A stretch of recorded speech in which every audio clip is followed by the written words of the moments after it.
ഇതിലൂടെ പോയാൽ ഇതൊക്കെ പ്രശ്നം ഉണ്ടാവും അറിയിക്കാൻ വേണ്ടിയിട്ടാണ്, അനുഭവിച്ച് അറിയിക്കാൻ വേണ്ടിയിട്ടാണ് നമ്മൾ റോങ് റൂട്ട് തന്ന് ഭഗവാൻ അതിലൂടെ കൊണ്ടുപോകുന്നത്. ഇനിയെങ്കിലും നിങ്ങൾ മനസ്സിലാക്കുക, നിങ്ങളൊന്നുമല്ല, നമ്മളാരുമല്ല, നമ്മളൊന്നുമല്ല.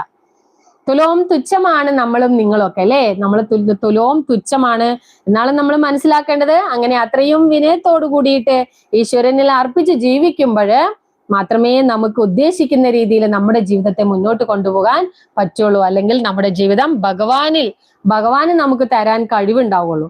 അപ്പൊ നമ്മുടെ എല്ലാ കർമ്മങ്ങളും ചിന്തകളും ശുദ്ധിയോട് കൂടിയിട്ട് നടക്കുന്നുണ്ട് എന്ന് നമുക്ക് മനസ്സിലാക്കാൻ കഴിയും. എല്ലാം പോസിറ്റീവായിട്ട് തന്നെയാണ് നടക്കുന്നത്, എല്ലാം ഭഗവാൻ തന്നെയാണ് നടത്തി തരുന്നുള്ള ചിന്താഗതി ഭഗവാനിൽ നമ്മളെ അർപ്പിക്കുമ്പോഴാണ്. അപ്പൊ നിങ്ങളുടെ ഉള്ളിലുള്ള അഹം പോയാൽ തന്നെ നമുക്ക് ഭഗവാന്റെ ഫീല് കിട്ടും. അഹമാണ് നമ്മളെ എല്ലാം മോശമായിട്ടുള്ള വഴികളിലൂടെ എത്തിക്കുന്നത്. അപ്പൊ ആ അഹം പോയി കഴിഞ്ഞാൽ നമുക്ക് ഭഗവാന്റെ ഒരു ഫീൽ